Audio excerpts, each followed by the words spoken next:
Guys, huwag kayo basta-basta magde-deactivate ng inyong account or magte-turn off ng inyong professional mode kung kayo po ay napapagod na. Yung po bang nawawalan na kayo ng pag-asa dahil nga hindi kayo napapansin ni Facebook.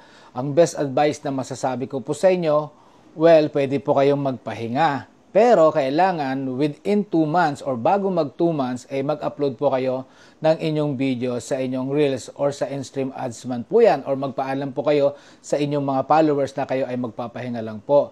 Yung pong sinasabi ko sa inyo na bago mag 2 buwan, yan po kasi yung palugit ni Facebook sa atin. Kasi kung tayo ay monetize na sa mga tools, ay mawawalan na po yan ng visa kapag nga po inabutan na po kayo ng 2 buwan na hindi po kayo nag-upload. So, ganun lang po guys ang dapat yung gawin.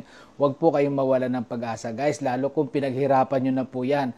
So, much better po, magpahinga lang po kayo, pero huwag po kayong magde-deactivate or magte-turn off ng professional mode. At huwag po kayong mawala ng pag-asa guys, dahil wala yan sa dugo nating mga Pilipino na basta-basta lang nag-give up sa kung anong meron tayo, o hindi po ba? At shoutout na rin po dito sa ating follower na si Ellen Favoriting. Wow. Ang ganda naman po ng pangalan ng Facebook nyo. And don't forget to share this information and pakiclick na rin po yung follow for more tutorial.